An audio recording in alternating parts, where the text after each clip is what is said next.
They thought she was just another quiet woman with a worn briefcase until the judge mocked her. Then she reached inside and pulled out the first piece of evidence that would take down his entire empire.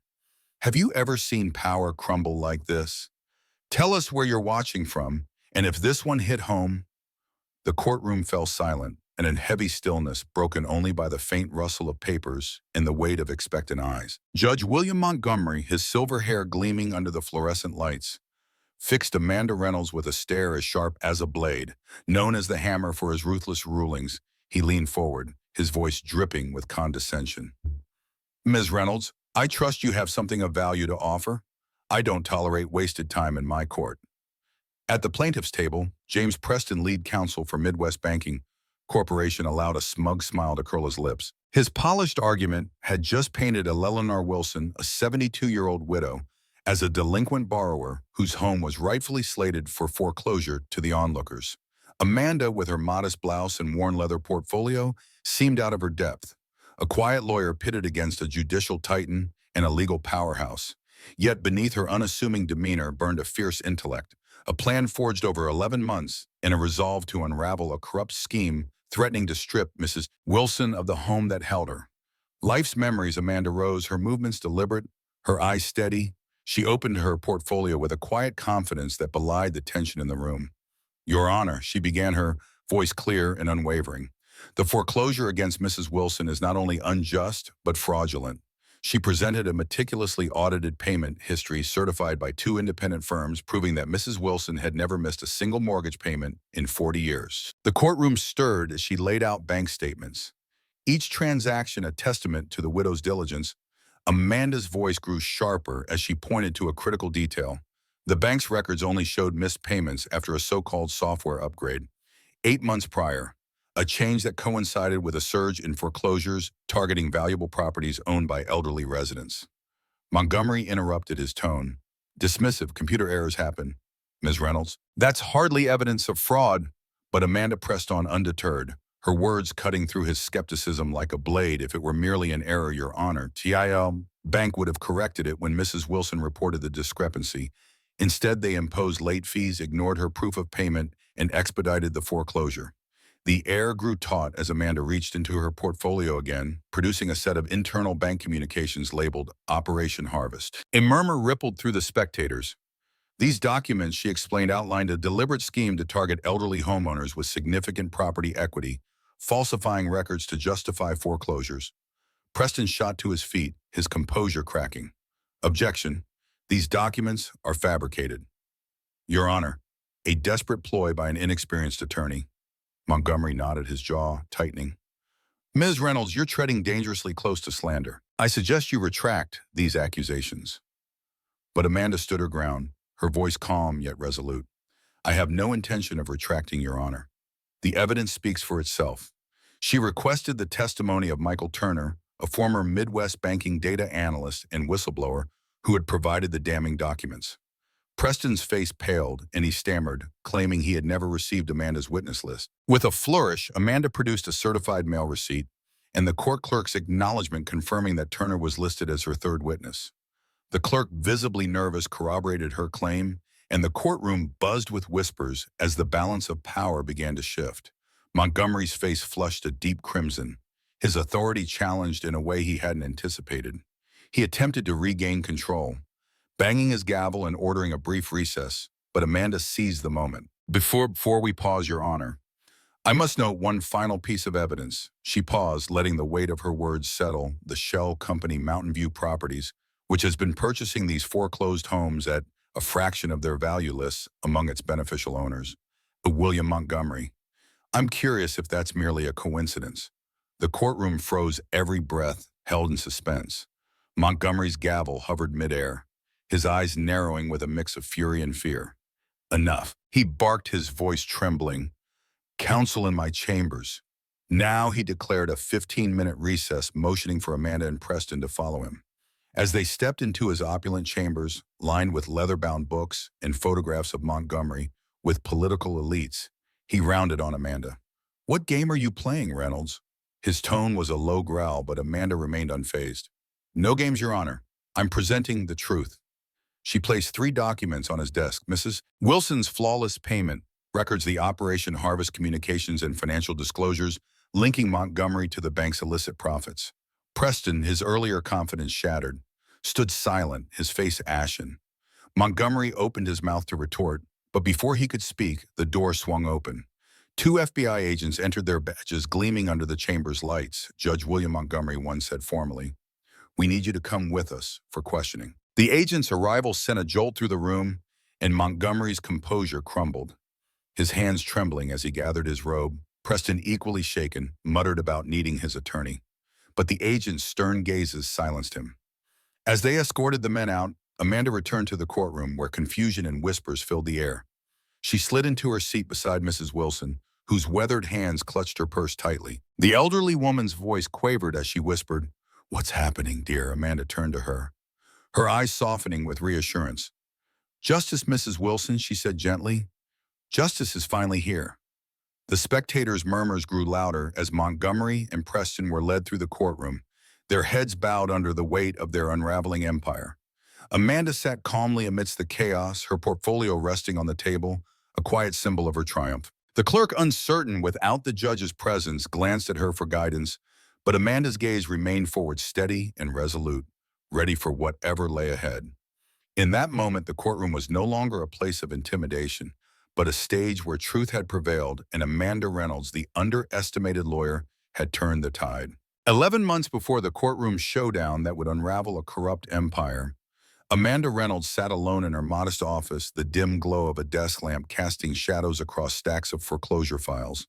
The city outside her window hummed with indifference. But within these walls, Amanda was piecing together a puzzle that would change lives. As a lawyer who preferred the quiet of research to the spotlight of high-profile cases, she had always been driven by a deeply personal mission. Decades earlier, her mother had nearly lost their family home to a predatory bank, a memory that seared itself into Amanda's heart and fueled her resolve to protect others from similar fates. Now, as she sifted through case after case, a disturbing pattern emerged. Elderly homeowners like 72-year-old Eleanor Wilson were losing their homes to foreclosures despite impeccable payment histories.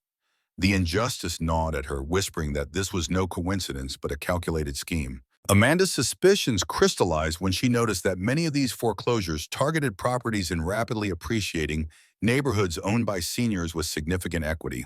Driven by instinct, she contacted Jane Carter, an FBI agent investigating financial irregularities at Midwest Banking Corporation. Over coffee in a nondescript diner, Jane confirmed that the bank was under scrutiny but lacked concrete evidence to move forward. Amanda proposed a collaboration, offering to focus on Mrs. Wilson's case as a gateway to exposing a broader conspiracy. Jane agreed, and Amanda threw herself into the work, her nights blurring into days as she analyzed thousands of bank records. Using a cutting-edge AI tool she had taught herself to navigate, she uncovered anomalies in payment processing that aligned with the bank's so-called software upgrade, a change that conveniently marked the start of the disputed foreclosures. The data painted a chilling picture, but Amanda needed more than numbers to bring the truth to light. Her breakthrough came in the form of an anonymous email from Michael Turner, a former data analyst at Midwest Banking. The message, sent from a burner account, contained fragments of internal communications labeled Operation Harvest, a brazen plan to falsify payment records and seize valuable properties from vulnerable homeowners. Amanda's pulse quickened as she read the documents, each word a confirmation of her worst fears. But verifying Turner's claims was no small task. She arranged a clandestine meeting in a dimly lit cafe where Turner, a nervous man in his 30s, revealed his guilt over his role in the scheme and his fear of retaliation. "They'll destroy me if they find out," he whispered, his hands trembling around a coffee mug. Amanda, sensing his resolve wavering, promised to protect his identity, convincing him to testify as her whistleblower. His evidence was the cornerstone she needed, but the path forward was fraught with peril. Danger shadowed Amanda's every step. One evening as she worked late, she discovered that key files had been deleted from her computer, replaced with a cryptic warning, "Stop digging." Days later, a late-night call from an untraceable number hissed, "You're in over your head, Reynolds." Her colleague Richard Barnes, a seasoned lawyer who had once challenged Judge Montgomery and lost, urged caution. "Montgomery's untouchable," he warned, his voice heavy with the weight of his own defeat. "He's got friends in high places, and they play dirty." Amanda's firm added pressure with senior partners, hinting that pursuing the case could jeopardize lucrative contracts with financial institutions. Doubt crept into her mind, but the image of Mrs. Wilson's trembling hands as she spoke of her home, a sanctuary filled with memories of her late husband and children, steeled Amanda's resolve. She couldn't walk away. Not when so many lives hung in the balance. To build an airtight case, Amanda expanded her investigation, cross-referencing bank records with property transactions. She uncovered a shell company, Mountain View Properties, that consistently purchased foreclosed homes at a fraction of their value only to resell them for exorbitant profits. Financial disclosures revealed a web of investors, including names tied to the city's elite, and shockingly, Judge William Montgomery himself. The discovery sent a chill down her spine, confirming that the corruption reached the highest levels of the judiciary. Amanda also studied legal precedents, memorizing the 2018 Supreme Court case, Hutchinson v. Hensley, which established that evidence of systemic targeting in foreclosure cases was always admissible. To ensure her work wouldn't vanish, she shared encrypted copies of her findings with Sarah Nguyen, an investigative journalist who had exposed corporate malfeasance in the past. "If something happens to me," Amanda told her, "make sure this gets out." Amanda's strategy relied on being underestimated. She cultivated her unassuming image, knowing that Montgomery and Preston would dismiss her as a novice, giving her the space to maneuver unnoticed. She met with Mrs. Wilson, often listening as the widow recounted stories of her home, the porch where her grandchildren played, the kitchen where she baked birthday cakes. Each visit deepened Amanda's commitment, transforming the case from a legal battle into a personal crusade. The night before the trial, Amanda sat in her office, her desk littered with papers and coffee cups. She reviewed her portfolio one last time, ensuring every document, payment records, Operation Harvest emails, financial disclosures was in place. Her fingers brushed against a small keepsake, a worn pen from her law school mentor who had taught her that justice was worth any sacrifice. As dawn broke, Amanda stood, her heart steady despite the storm awaiting her. She was ready to face Montgomery, Preston, and the entire corrupt machine, armed with truth and an unwavering belief that one person could make a difference. In the wake of Amanda Reynolds' courtroom triumph, the city reeled from the shockwaves of what the press dubbed the Harvest Scandal. 1 month later, the once imposing Judge William Montgomery had resigned in disgrace, his legacy tarnished by federal charges of corruption, fraud, and racketeering. James Preston and 3 partners at Preston and Associates faced indictments, their prestigious firm crumbling under the weight of public outrage and legal scrutiny. Midwest Banking Corporation, its stock plummeting, grappled with a flood of class action lawsuits from victims of its predatory foreclosure scheme. In her modest office, Amanda sat quietly, her gaze lingering on an email from Eleanor Wilson. Attached were photos of Mrs. Wilson's grandchildren laughing on the porch of the home. Amanda had fought to save the subject line, a simple thank you. Images warmed Amanda's heart, but she knew the fight for justice was far from over. The victory in that courtroom was not just for one widow, but for dozens of families ensnared in a web of greed, and Amanda's work was now a beacon for those still seeking retribution. The case resumed under Judge Eliza Harmison, a veteran jurist renowned for her integrity and fierce independence.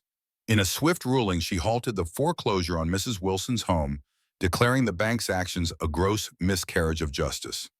Harmison ordered a broader investigation into Operation Harvest, summoning Amanda to testify in related hearings. Over the following weeks, Amanda stood before packed courtrooms, her voice steady as she presented evidence that helped 78 families reclaim their homes. One encounter stayed with her. Mr. Jackson, a Vietnam veteran whose modest bungalow held medals and memories of his service.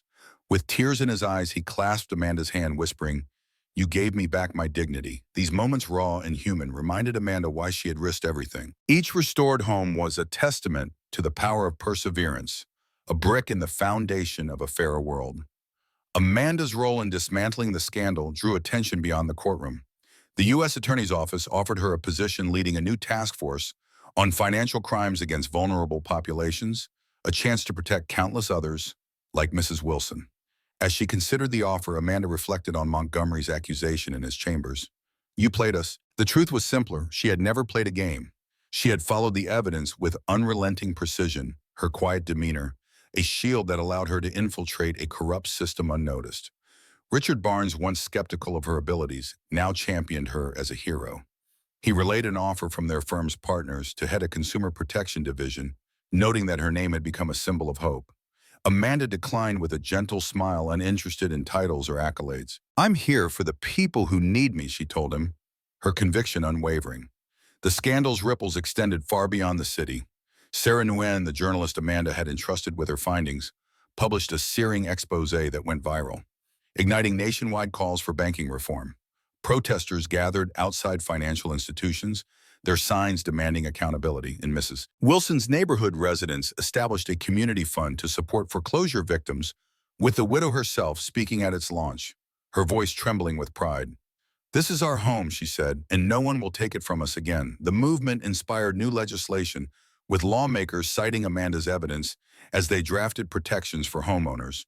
Her work had not only exposed corruption, but sparked a reckoning, proving that one person's courage could reshape a broken system. Amanda's personal journey came full circle during a visit to her mother, who had faced her own battle against a predatory lender years ago over tea. Amanda shared the details of the case, her mother's eyes glistening with pride. "You did what I couldn't," she said, her voice thick with emotion. The moment grounded Amanda, reminding her that her fight was rooted in love and loss, a legacy she carried forward as she prepared to accept the USC's attorney's offer. Amanda packed her office, her gaze falling on her law degree, a symbol of the path she had chosen. She recalled Mrs. Wilson's words, "You're not what you seem, are you?"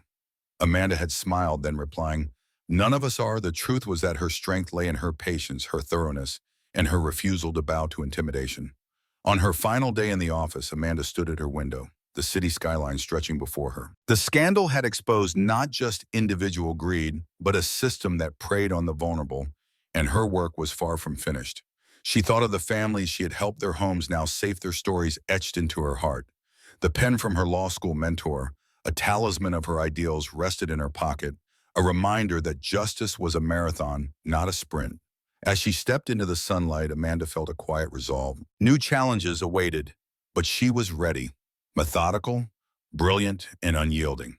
The Harvest scandal had taught the world that corruption thrives in silence, but it crumbles when someone dares to speak.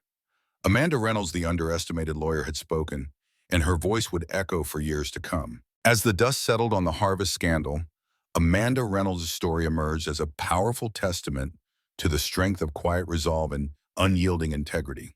In a world quick to judge by appearances, she proved that true power lies not in bravado, but in the courage to stand for what is right, even when the odds seem insurmountable. Her journey from a solitary lawyer poring over files in a dimly lit office to a catalyst for systemic change reminds us that one person's determination can dismantle even the most entrenched corruption. Personally, I'm struck by Amanda's ability to transform being underestimated into her greatest asset, a lesson that resonates deeply in a society often swayed by superficial measures of worth. Her triumph speaks to the hidden potential within us all, waiting for the moment we choose to act. Have you ever been overlooked only to prove your strength through action? Share your story below. We'd love to hear how you defied expectations.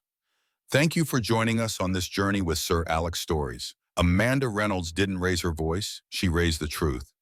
If her story moved you, hit subscribe and tell us, what quiet fight are you carrying that the world hasn't seen yet?